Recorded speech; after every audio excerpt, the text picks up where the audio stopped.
ज़िंदगी में कई बार ऐसा होता है कि जब हम अपने सोचने का तरीका बदलते हैं, जब हमारी ज़िंदगी भी बदल जाती है।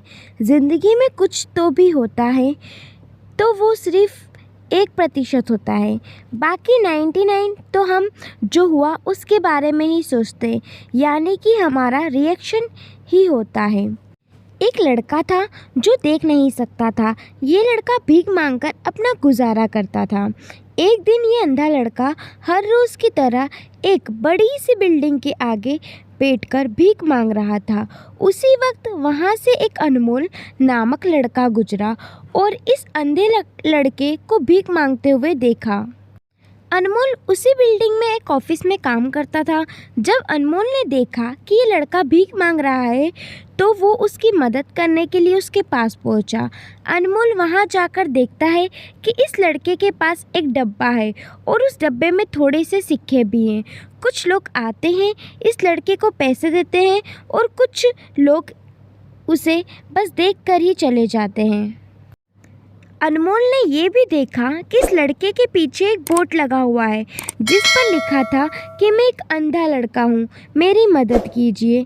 ये सब देखकर अनमोल अब ये सोचने लगा कि इस दुनिया में भी बड़े कमाल के लोग हैं। जिसे मदद की ज़रूरत है उसकी मदद कोई नहीं करता।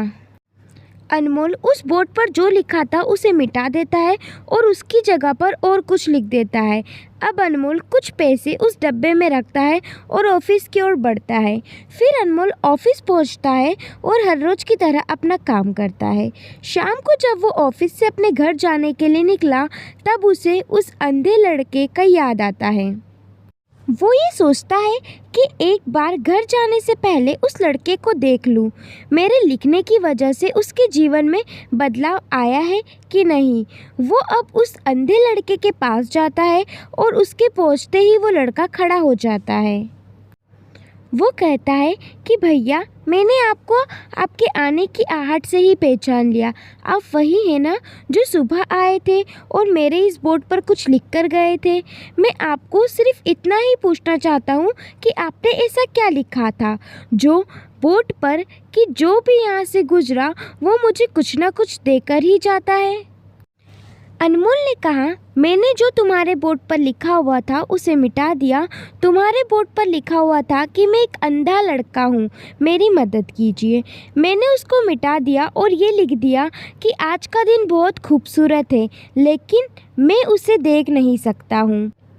हम ये बड़ी आसानी से समझ सकते हैं कि पहले जो लिखा था और बाद में अनमोल ने जो लिखा, इसमें काफ़ी अंतर था। अनमोल ने जो कुछ भी लिखा वो एक नई सोच थी, जिससे लोग इस लड़के को कुछ ना कुछ देकर ही जाते हैं।